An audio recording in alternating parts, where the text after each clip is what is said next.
मौलाना वहीदुल्ला अंसारी वैसे भी किसी परिचय के मोहताज नहीं है। मौलवी वहीदुल्ला अंसारी चतुर्वेदी, नाम के आगे वो जो चतुर्वेदी लगाते हैं, ऐसा नहीं है कि उनके पुरखे ये किसी समय टाइटल लगाते रहे हों और बाद में वो कन्वर्ट हुए हों और आज उनको अपनी जड़ों का पता चला हो इसलिए उन्होंने चतुर्वेदी लगाना शुरू कर दिया हो, बल्कि वो इसलिए लगाते हैं क्योंकि उन्होंने चारों वेदों का अध्ययन किया है। बचपन का जमाना था, ज्यादा इंटरेस्ट होता नहीं, धक्का मुक्की लगा के स्कूल भेजे जाते थे। अब तो लोग बहुत ज्यादा तरक्की हो गई। तो अनिवार्य संस्कृत की एक छोटी सी बुक थी और हमारे जो गुरु थे उस जमाने में उनका बिल्कुल वेशभूषा माननीय अटल बिहारी जी के बिल्कुल तरीके से था। वैसे ही धोती, वैसे ही उनकी चुटिया भी वैसे ही, और वैसे उनकी सदरी, वैसे लंबी चौड़ी बॉडी, शानदार। और इत्तेफाक से हम चूंकि टोपी लगाते थे बचपन में भी, तो सबसे आगे जो ब्रिलियंट बच्चे होते हैं आगे बिठा ले जाते हैं और बुद्धू के पीछे ढकेल दिए जाते हैं। तो मैं पहले ही था आगे ही, तो मेरी शामत आई। उन्होंने कहा हाँ जी मौलाना जी पढ़िए। मैंने कहा श्रीमान जी क्या पढ़े? मैंने निकालो धूर्कट मुनि। वो धूर्कट मुनि का चैप्टर निकाला, पढ़ना शुरू किया। अब जब उसको पढ़ना शुरू किया, सबसे पहला उसका सेंटेंस था एकस्मिन् बने धूर्कटा नाम एका मुनि आसीत्। एक वन में धूर्कट नाम एक मुनि रहते थे। और बचपन का शरारती दौर, बचपन में तो बच्चे बहुत कुछ करते हैं। मैंने उसको गलत पढ़ दिया, मैंने पढ़ दिया एकस्मिन् बने चोरकटा नाम एका मुनि आसीत्। अब जो ये हमने पढ़ा मुझे क्या, उसके बाद मुझे उस पर मुर्गा बनाया गया। अस्सलाम वालेकुम दोस्तों, मैं आपका दोस्त मोहम्मद मारूफ एक वीडियो लेकर फिर आपके समक्ष पेश मेरे भाई। वीडियो में बहुत मज़ा आने वाला है, जिसमें इंटरव्यू किया जा रहा है वहीदुल्ला अंसारी चतुर्वेदी, यानी कि वो हिंदू नहीं है। चतुर्वेदी इसलिए उनका नाम पड़ा है कि वो चारों वेदों के बहुत बड़े ज्ञाता हैं, छोटे मोटे ज्ञाता नहीं। और सिर्फ पढ़ने का मकसद यही होता है कि हर चीज़ समझ आ जाती है। तो भाई मैं वीडियो देखा, मुझे वीडियो बहुत अच्छी लगी और आप भी इस वीडियो को देखिए, इस इंटरव्यू को देखिए, उनके विचारों को सुनिए और जो वो कह रहे हैं संस्कृत में भी अरबी में भी उसको सुनिए और खुद डिसाइड कीजिए। और वीडियो अगर थोड़ी सी भी आपको अच्छी लगे तो वीडियो को शेयर कीजिएगा, कमेंट कीजिएगा और सब्सक्राइब जरूर कीजिएगा मेरे भाई। आप लोगों की सपोर्ट बरकरार है, आप लोगों के आशीर्वाद से, आप लोगों की दुआओं से 48 सब्सक्राइबर पूरे हो चुके हैं और आप ही इसको ऊपर तक ले आ सकते हैं। बस मैं कोशिश कर सकता हूँ, मेहनत कर सकता हूँ, लेकिन आपकी सपोर्ट के बगैर कुछ नहीं कर सकता।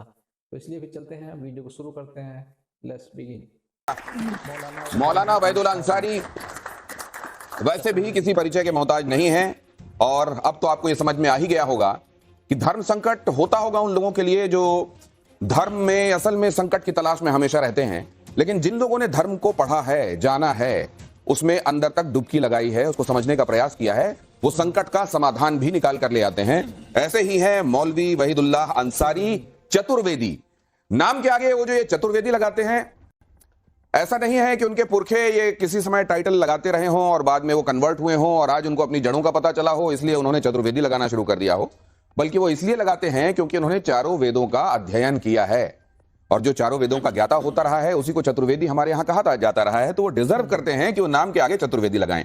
न सिर्फ देश में उनको सेलिब्रेट किया जाता है एक ऐसे व्यक्ति के तौर पर जो सहिष्णुता का चेहरा है, एक ऐसे व्यक्ति के तौर पर जो असल में इस्लाम का अनुयायी है, लेकिन साथ में उतनी ही पैठ रखता है वो सनातन की पद्धतियों में, उसको जानने में। और मक्का में भी उनका सम्मान इसलिए किया गया क्योंकि वहां जाकर उन्होंने वेद पाठ किया। तो ऐसे मौलवी वहीदुल्ला अंसारी चतुर्वेदी जी हमारे साथ यहां मौजूद हैं और आज की इस चर्चा में हमारे साथ जो विशिष्ट यहां मेहमान मौजूद हैं जिनके साथ हम इस चर्चा को आगे बढ़ाएंगे उनके बारे में भी जरा आपको बता देता हूं। हमारे साथ मौलाना साहब के बातों पर काउंटर करने के लिए, उनकी बातों पर टिप्पणियों के लिए, आपने सवाल पूछने के लिए मौजूद हैं professor Junaid Haris, Islamic scholar हैं। हालांकि उन्होंने भी हिंदुइज्म की बहुत सारी पुस्तकों का गहराई से अध्ययन किया है। हमारे साथ अंबर जैदी हैं, सोशल एक्टिविस्ट हैं, दो टूक तरीके से, मुखर तरीके से सच को सच और झूठ को झूठ कहने के लिए जानी जाती हैं, हालांकि उनका यह तरीका सबको रास नहीं आता। हमारे साथ हाजी नाजिम खान हैं जो कि पॉलिटिकल एनालिस्ट हैं। हाजी नाजिम साहब, बहुत स्वागत है आपका। और हमारे साथ हैं आचार्य विक्रमादित्य, धर्मगुरु हैं। और हमारे साथ यहां यह जनता जनार्दन वो जो आप देख सकते हैं वेशभूषा से आपको पता चलता है कि सनातन के ये खुद भी विद्यार्थी हैं। इसलिए जब वो चतुर्वेदी जी से, वहीदुल्ला साहब से बातचीत करते हैं तो क्या क्या उनके दिमाग में आता है वो भी हम बहुत बारीकी से देखेंगे। लेकिन सबसे पहले सर, ये कैसे आपके दिमाग में आया और कब आपके दिमाग में आया कि जिस मजहब में आप पैदा हुए हैं उसके अलावा उस देश के मजहब को आपको और गहराई से जानना चाहिए, जो उसकी मूल, उसकी संस्कृति, उसकी परंपरा कहलाती है? ये सब पढ़ाई के ज़माने में, स्टूडेंट लाइफ में, जब मैं 7वीं क्लास में था तो हिंदी के साथ एक अनिवार्य संस्कृत भी लगी हुई थी, एक छोटी सी पुस्तक। लिखने में, देखने में ज़रा टेढ़ा बेढ़ा लगता था। तो बचपन का ज़माना था, ज़्यादा इंटरेस्ट होता नहीं, धक्का मुक्की लगा के स्कूल भेजे जाते थे। अब तो लोग बहुत ज्यादा तरक्की हो गई। तो अनिवार्य संस्कृत की एक छोटी सी बुक थी और हमारे जो गुरु थे उस जमाने में जी, उनका बिल्कुल वेशभूषा माननीय अटल बिहारी जी के बिल्कुल तरीके से था। वैसी धोती, वैसे ही उनकी चुटिया भी वैसे ही, और वैसे उनकी सदरी, वैसी लंबी चौड़ी बॉडी, शानदार। और इत्तेफाक से हम चूंकि टोपी लगाते थे बचपन में भी, तो सबसे आगे जो ब्रिलियंट बच्चे होते हैं आगे बिठा ले जाते हैं और बुद्धू किस्म के पीछे ढकेल दिए जाते हैं। तो मैं पहले ही था आगे ही। तो मेरी ही शामत आई, उन्होंने कहा हाँ जी मौलाना जी पढ़िए। मैंने कहा श्रीमान जी क्या पढ़े? कहने निकालो धूर्कट मुनि। तो धूर्कट मुनि का चैप्टर निकाला, पढ़ना शुरू किया। अब जब उसको पढ़ना शुरू किया, सबसे पहला उसका सेंटेंस था, एकस्मिन् वने धूर्कटा नाम एकः मुनि आसीत्। एक वन में धूर्कट नाम के एक मुनि रहते थे।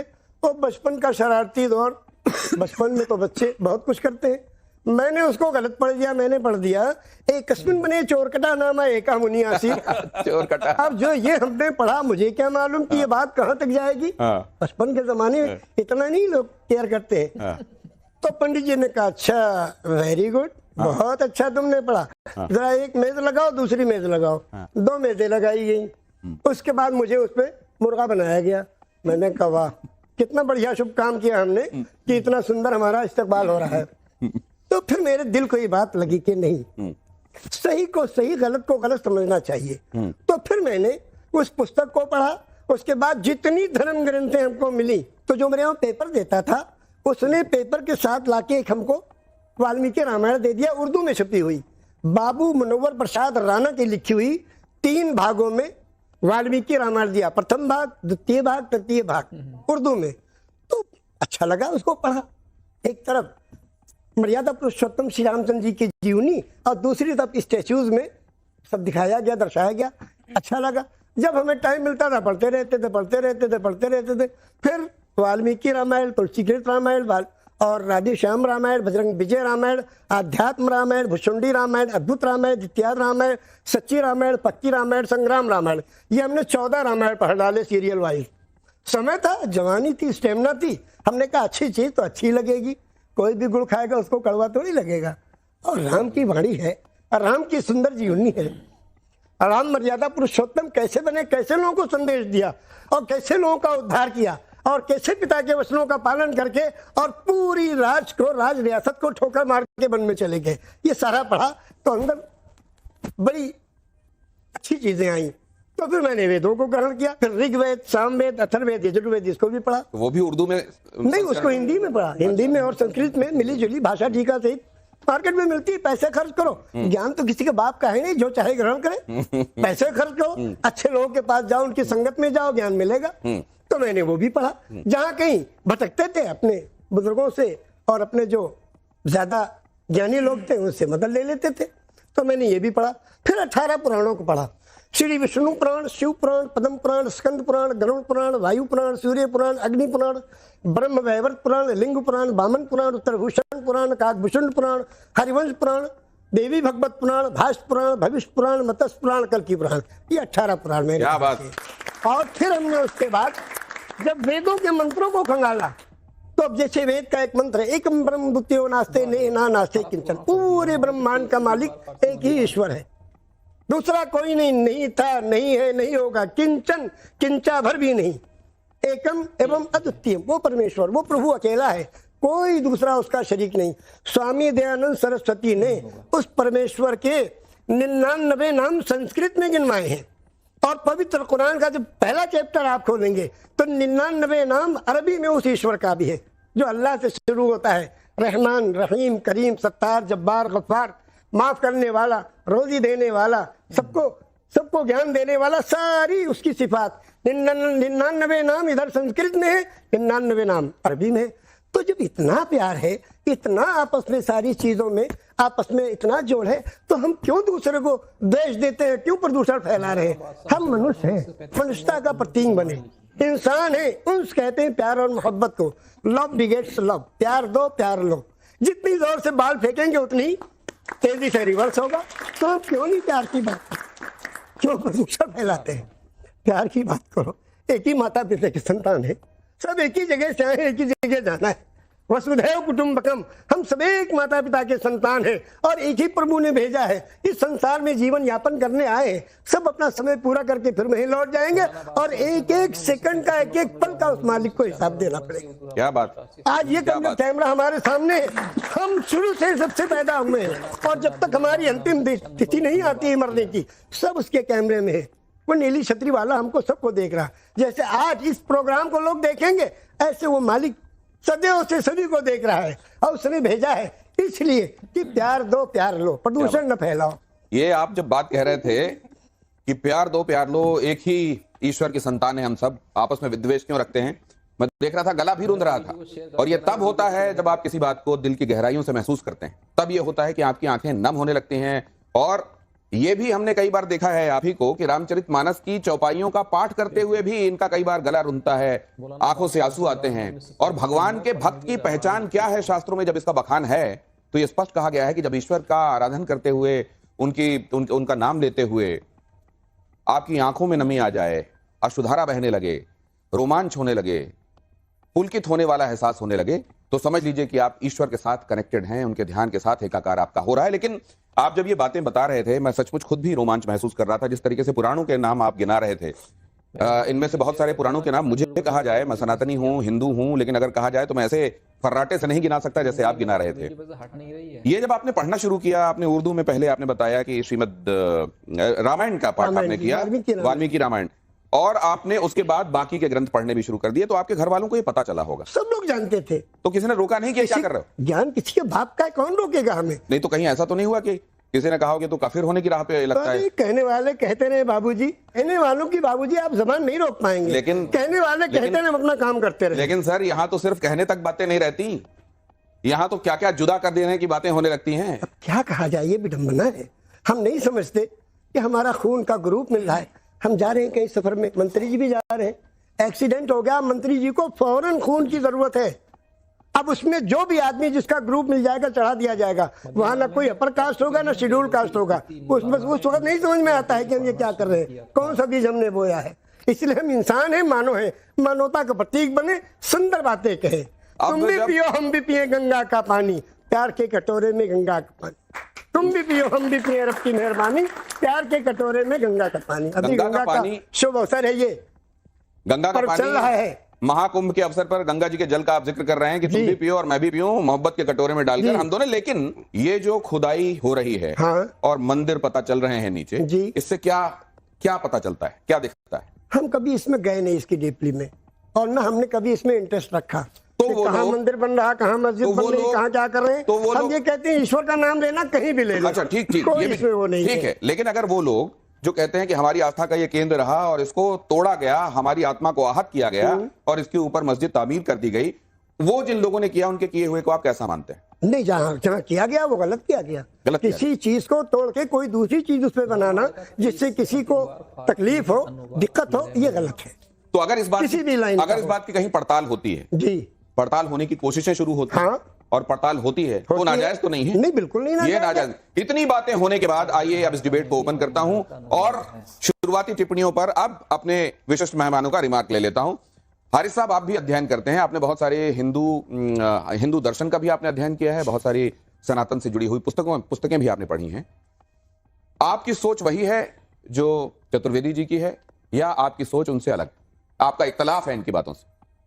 देखिए, हर व्यक्ति एक दूसरे से मुख्तलिफ होता है, अलग होता है, लेकिन जहाँ तक विचारधारा की और अप्रोच की बात है, मैं इनसे इख्तलाफ नहीं करता हूँ, नंबर एक। नंबर दो, मैं आपको लोगों को एक चीज़ ज़रूर बताना पसंद करूँगा कि वैदिक लिटरेचर में, चाहे वो संहिता हो, ब्रह्मिणा हो, आरण्यक हो, उपनिषद हो, ये तो एक पीरियड वाइज ये चीज़ें आ रही हैं।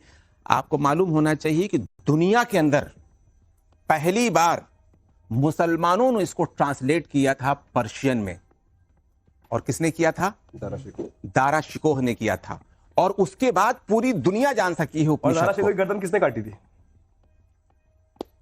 अच्छा, इसका भी मुझे जवाब देना है। नहीं, आप जवाब दीजिए ना, आप बताइए। अगर इस्लामिक व्यक्ति ने जिसका हिमायत करने बैठ जाते हैं, दारा शिकोह ने इतना सुंदर कार्य किया, और दारा शिकोह को इसी कारण से, इसी कार्य के लिए औरंगजेब ने उसकी गर्दन काट दी। मुझे बोलने दें यार। नहीं, ये सबसे बड़ा प्रश्न है। अब ये 1.5-2 मिनट ही अपनी बात पूरी करें, फिर आपके पास आता हूं। ये भी वैसे महत्वपूर्ण इसलिए है कि क्या ठीक काम करने वाले मुट्ठी भर रहे? नहीं, ये असल में नहीं, ये सवाल ये दिखाता है, लेकिन अपनी बात पूरी नहीं, मैं आपको एक चीज बता दूं, राज की लड़ाई, गद्दी की लड़ाई और पैसे की लड़ाई ने इंसान को अंधा बना दिया। कहने का मतलब सीधा औरंगजेब गलत है ना। मैं तो कह रहा हूं कि किसी की गर्दन कोई काटे, किसी भाई की कोई गर्दन काटे तो उसको कोई सही कह सकता है। इस्लाम तो ठीक नहीं कहता ना। तो जो लोग तथाकथित तौर पे डिबेट्स के ऊपर आके औरंगजेब के सपोर्ट में खड़े हो जाते हैं, वो कौन लोग हैं? भाई मुझे या तो कंप्लीट कर ले, मैं आपको बता दूं, इससे पहले क्या दुनिया में पहली बार औरंगजेब ने अपने भाई का गर्दन काटा था? आपको मालूम होना चाहिए। जिसने भी काटा गलत काटा ना, उसके सपोर्ट में ना खड़े हो, केवल इतनी सी बात। मैं तो कह रहा हूं कि गलत है। युद्ध होते हैं, युद्ध होते आए हैं, कौरव पांडवों का भी युद्ध हुआ। वो गलत ही मान रहे हैं, वो गलत मान रहे हैं। देर से मैं कह रहा हूं, मैं सिर्फ यही नहीं कह रहा हूं, ये भी गलत है कि सिख बच्चों का कत्ल किया औरंगजेब ने। मैं खुले लफ्जों में कहता हूं कि गलत है और अकॉर्डिंग टू इस्लाम गलत है। मैं तो ओपनली कहता हूं, कोई आदमी, एक ही आदमी कोई काम अच्छा करेगा तो उसको अच्छा भी कहा जाएगा, तो एक बात करेगा, औरंगजेब ने जो मंदिर तोड़े वो भी गलत तोड़े ना। आज उसकी जो खुद अभी प्रश्न उठा कि आज जो औरंगजेब के टाइम पे मंदिर तोड़े गए, जब कृष्ण जन्मभूमि तोड़ी गई, या तो आप जो पूछ रहे हैं जायज है, लेकिन उनका जवाब सुनिए। आज वो ये कह रहे हैं कि हिसाब से बहुत बात बिल्कुल सही बात बोली। आज बिल्कुल सही मूड में है। मैं कह रहा हूं इसको भी प्रतिपादित करते हैं। नहीं, वो एक जो बात कह रहे हैं उससे आप भी मुतासिर होंगे, आप भी सहमत होंगे। एक आदमी अपनी पूरे जीवन काल में बहुत सारे काम करता है, जिनमें से बहुत सारे बुरे हो सकते हैं, कुछ अच्छे हो सकते हैं, और बहुत सारे अच्छे हो सकते हैं, कुछ बुरे हो सकते हैं, या दोनों का प्रोपोर्शन बराबर हो सकता है। अब इस बात को आगे बढ़ाते हैं जी, अपनी बात और 30 सेकंड जी। तो मैं ये कह रहा हूं कि उपनिषद का भी तर्जमा किया, और आपको मैं एक चीज बता दूं, चूंकि मेरे पास अब समय इन्होंने कम कर दिया।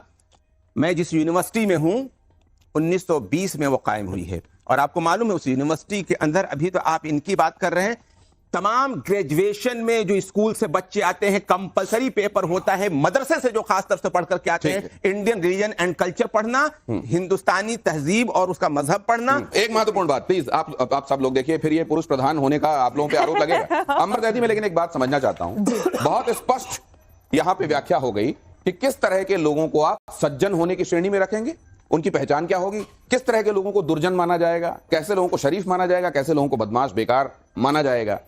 कोई भी आदमी अलप लोभ भल कहाई न को, जो चौपाई है कि आप में लाख अच्छाइयां हों लेकिन आप में चंद बुराइयां हैं, तो आपकी वो बुराइयां आप पे हावी हो जाएंगी। तो ऐसे लोगों ने जब अपने जीवन में जिसका तनिक ख्याल नहीं रखा, वो लोग हीरो कैसे हो सकते हैं? और ये व्याख्या उनके समझ में क्यों नहीं आ रही है जो चतुर्वेदी जी कर रहे हैं? देखिए दिनेश जी, जो आपने परिभाषा बताई है वो आपके हिसाब से आपकी परिभाषा है, लेकिन जो मुस्लिम समाज में परिभाषा है सज्जन और दुर्जन होने की, वो एक अलग है। सबसे बड़ा सवाल यही है, वो लोग जो कहते हैं कि भाई हम तो ये सबके किसी के बाप का हिंदुस्तान तोड़ी है, हमारे बुजुर्गों ने कुर्बानी दी है। आप अगर सही को सही मानते, भाई साहब आप नहीं मानते कि हमारे बुजुर्गों ने इस मुल्क को आजाद कराने के लिए कितनी कुर्बानियां दी हैं? क्या आप नहीं मानते? रोक लीजिए, मैं इस तरह से बहस नहीं करती हूँ, मैं तथ्यों पर बात कर रहा हूँ।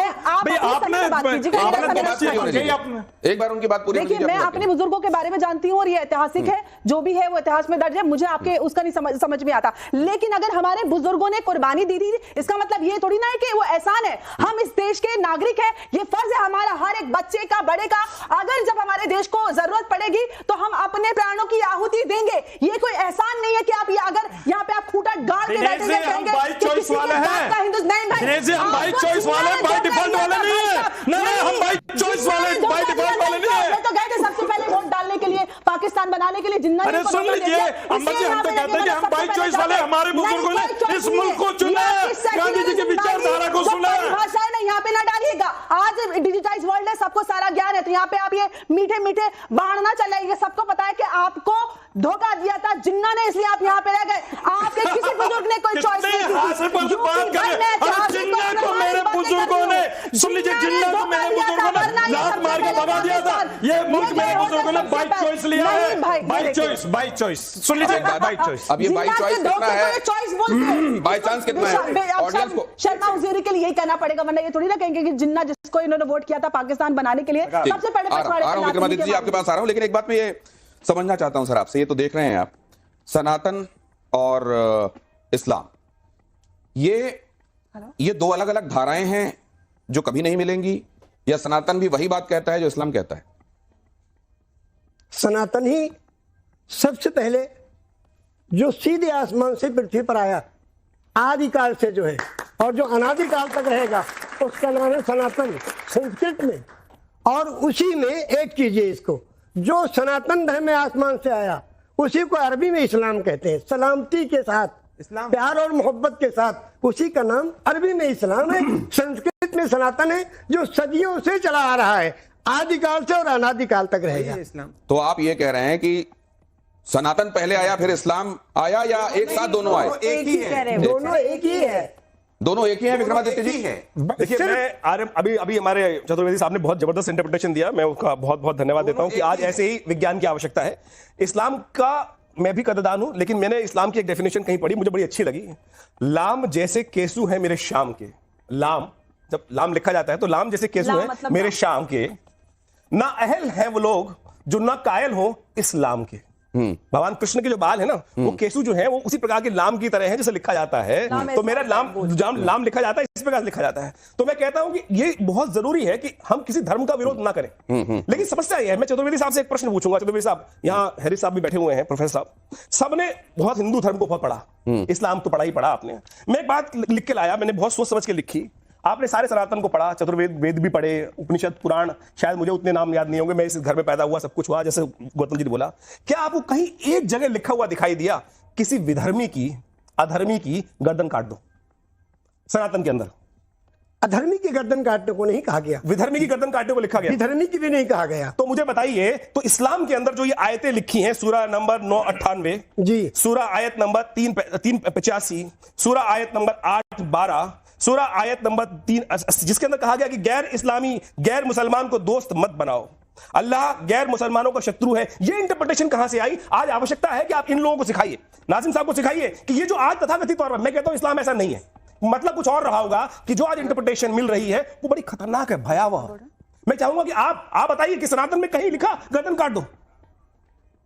कभी कहीं नहीं लिखा है। मैं आपको एक एग्जांपल दे रहा हूं। मेरा एक प्रोग्राम हुआ 2012 में, कहने की आप ये बताइए कि इस्लाम में गैर मुसलमान को, जो जिनको काफिर कहते हैं, उनको कहा गया कि इन्हें कत्ल कर दो। मैंने कहा कहीं नहीं कहा गया। कहने की बहुत जगह कुरान में, हमने कहा कहीं नहीं दिखाई है हमें। वाजिबुल कत्ल ये कहा जाता है जी, वाजिबुल कत्ल जी। तो मैंने कहा पहले तो आप ये बताइए काफिर कहते किसको हैं? मैं आपकी इंटरप्रिटेशन समझ गया, इनसे बुजुर्गों को कहते हैं। समस्या आपकी बहुत बढ़िया है, लेकिन जो इंटरप्रिटेशन इनके दिमाग में घुसी हुई है हमारे हाजी साहब की, उनकी भी बहुत जरूरी है। ये क्यों लड़ रहे हैं? ये दोनों लोग पुराने बैरी हैं। ये लोग तो कह रहे हो, आप दर्द बोलोगे नहीं, आप इनको समझाने की आवश्यकता है। जी सुने तो, ये क्यों लड़ रहे हैं? ये पुराने बैरी हैं, ये यहाँ बुलाए गए हैं इसी काम के लिए कि कुछ लड़ना है और दिखाना है अपनी जवानी। ये हम इसके बारे में कुछ नहीं कहेंगे। ये नजरिया कहां से आया? इंटरप्रिटेशन क्यों होता है ये वाला जो विक्रमादित्य कह रहे हैं? अब ये तो हम बाद में इस पे थोड़ा सा सोचेंगे, तो उसके बाद कुछ कहेंगे, मगर अपनी बात हम पूरी कर ले।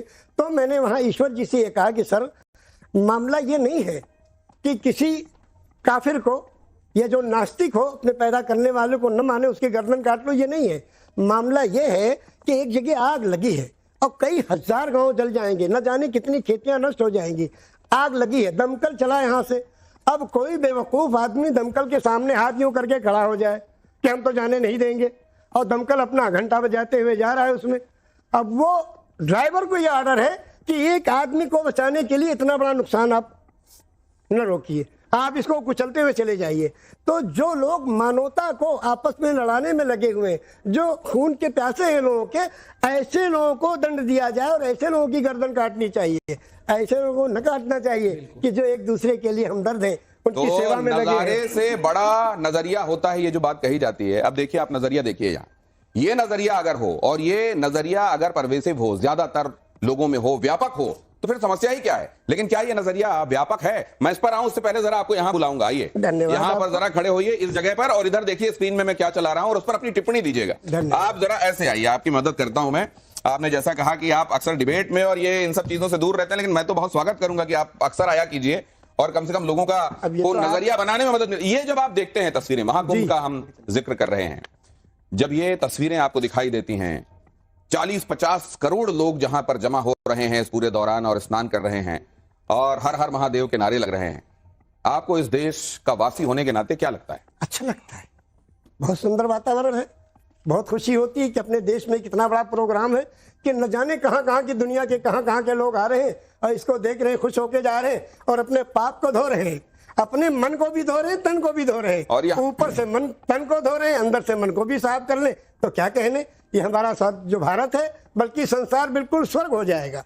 संसार स्वर्ग हो जाएगा और हमें बड़ी प्रसन्नता हो रही है कि ऐसा हो रहा है। इस बात पर तो तालियां होनी चाहिए। आगे देखिए जरा, ये तस्वीर जब आपके सामने आती है तो क्या आता है मस्तिष्क में? इनसे अभी हमारी मुलाकात नहीं हुई, बस खाली पर्दे ही में देखा है इनको। जब पर्दे पे देखते हैं कि बातें सुनते हैं जी, तो आपको इस्लाम के लोगों के मानने वालों के ये रहनुमा लगते हैं क्या आपको? देखिए, इस्लाम का रहनुमा तो सिर्फ जो है वो होगा जिसकी जिंदगी बिल्कुल तमाम द्वेष से, तमाम पापों से, तमाम ख्वाहिशात से बिल्कुल पाक हो, जो बिल्कुल सन्यास किस्म का आदमी हो, जिसको इस संसार में चंद दिन के लिए आया और चला जाएगा। अगर ऐसा आदमी है तब तो ठीक है, और जो लोभी लोग हैं उनसे कोई उम्मीद नहीं की जा सकती। अब ये किस कैटेगरी में आते हैं वो ये नहीं कह रहे हैं, लेकिन उन्होंने कहा कि वो किसको अच्छा मानते हैं और किसको बुरा। अगला चेहरा यहां रखिए, योगी आदित्यनाथ। हाँ, योगी आदित्यनाथ जी हमारे देश के सीएम हैं, जो कुछ कर रहे हैं अपने मन से सुंदर काम कर रहे हैं। मगर हमारी एक निवेदन है योगी जी से कि योगी जी ऐसी बातें न बोलें जिससे किसी को मन को तकलीफ पहुंचे। अगली फोटो जरा दिखाइए, और उसमें क्या आता है आपके दिल दिमाग में? ये तो माननीय वही है, बिन पक चले सुनी बिन कान आकर बिन करे कर्म बिना ना आनंद ही सकल रतों की, जिन्होंने पूरे संसार की सबसे बड़ी चीज को, जो पिता की आज्ञा का पालन करने के लिए और राज तिलक को ठोकर मार के चले गए और 14 साल तक वन में गुजारा और बड़ी बड़ी समस्याएं देखी, उसके बाद आज उनका वो लगा तो ये इनकी प्राण प्रतिष्ठा में इलियासी साहब चले गए थे, उनके खिलाफ फतवा जारी हो गया। तो लगाया होगा लोगों ने फतवा, आपके ऊपर तो नहीं लगे फतवा? हमारे ऊपर लगाएंगे तो हम निपटना जानते हैं उनसे, हमारे हाथ में है नहीं। ये 4 किताबें आसमान से उतरी, 5वां उतरा डंडा। 4 किताबें आसमान से उतरी, तौरेत, ज़बूर, इंजील और पवित्र कुरान, और ये 5वां डंडा। हम निपटना जानते हैं। अच्छा, लगा के देख लो। एक डंडा मुझे भी चाहिए वाला। 5वां उतरा डंडा, वो कह रहे हैं कि एक रेप्लिका मुझे भी दिला दीजिए। अगली तस्वीर, ये अगली तस्वीर। आपकी उम्र नहीं हुई डंडे वाली, अभी आपकी डंडे वाली उम्र अच्छा, नहीं हुई। ये देखिए जरा अगली तस्वीर, ये भी देखिए जी, समझे नहीं। इनको देखते हैं तो क्या आता है ये में? ये तस्वीर खास मौके सिंह जी की के सुपुत्र हैं जी। सब अपनी अपनी दुकान चला रहे हैं, किसी के माल कम है, किसी में ज्यादा है। अब कोई इधर भटक के आ जाता है, कोई उधर भटक के चला जाता है। हाँ, चल रही है गाड़ी यही सही। नहीं तो ये भी कुछ ऐसा कहते हैं जो किसी को आहत करता है। ये आहत करने वाली बात कहते हैं, मठाधीश माफिया एक ही हैं। ये कभी आहत करते हैं कि नहीं करते? आहत किया होगा इन्होंने कि नहीं हमें नहीं मालूम, मगर हमने नहीं सुना ना, इन लोगों से बहुत ज्यादा हम करीब रहे। हाँ, बहुत साफ सी बात यह है कि कफन में और अर्थी में जेब नहीं होता है। जाना है खाली हाथ, कितना भी जमा कर ले कोई, चाहे जिस रूप में रह के जमा कर ले, जाना है खाली हाथ। इतना जरूर सोच ले कि जाएंगे तो उसको मुंह दिखाना है, क्या लेके जाएंगे उसके पास। मुंह दिखाना है और कफन में जेब नहीं होता। अब कोई चेहरा दिखाया जा रहा है और किसी संदर्भ में कुछ बातें कही जा रही हैं। आप अपने हिसाब से डॉट्स कनेक्ट कीजिएगा।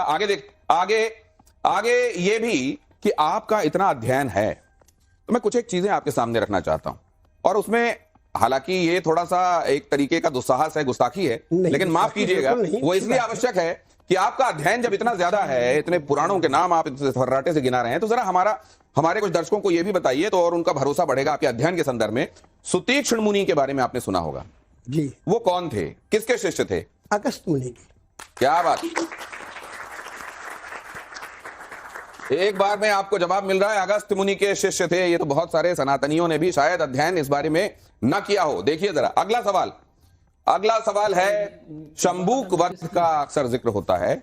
शंबूक वध कहां पर है? अयोध्या कांड में है या उत्तरकांड में? उत्तरकांड नहीं ना, ये जो उत्तर है ये तो लाजवाब करने वाला उत्तर है। ये जो जवाब है ये अपने आप में लाजवाब करने वाला। अगला दिखाइए, ये किस वेद में महाकुंभ के बारे में जिक्र मिलता है? ऋग्वेद में। ये तो आप ऋग्वेद में जिक्र मिलता है, और ऋग्वेद में यह बताया जाता है कि किस एक खास दिन, किस एक खास तरह की पोजीशंस में जब ग्रह होते हैं तो महाकुंभ होता है। तो ऋग्वेद में उसका जिक्र है। बिल्कुल सही बताया आपने। किन 3 ग्रहों पर कुंभ की स्थिति का निर्धारण होता है कि ये महाकुंभ की स्थिति होगी अगर ये 3 प्लैनेट इन जगहों पर होंगे? वो 3 प्लैनेट कौन कौन से हैं? सूर्य, चंद्रमा और गुरु, या फिर सूर्य, बुध और गुरु?